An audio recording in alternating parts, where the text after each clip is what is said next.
The Editor Control toolbar is located to the left of the event list. Here you'll find options for formatting and rearranging your subtitles. The alignment buttons will update the alignment of any selected events. You can align events to the left, center, or right. The Copy, Cut, and Paste buttons can be found just below the alignment options. You can copy or cut any selected events or event text. The Paste option will paste any previously copied events or text. The Word Shift options allow you to shift words back and forth between events.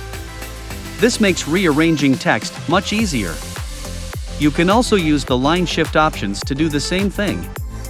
Shift entire lines between events with the click of a button. The Event Split option will split an event based on the location of your text cursor. The Event Merge button will merge together two or more selected events.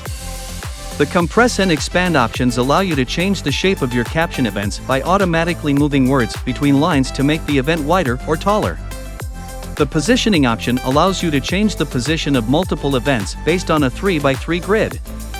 Position events at the top, middle, or bottom of the screen. The Snap to Start and Snap to End options allow users to quickly update the timecode of an event based on the timecode of the previous or next event.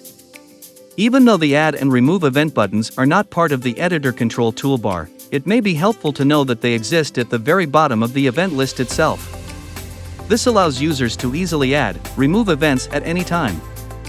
Finally, it's important to note that for each editor control, there is a corresponding keyboard shortcut that can be customized.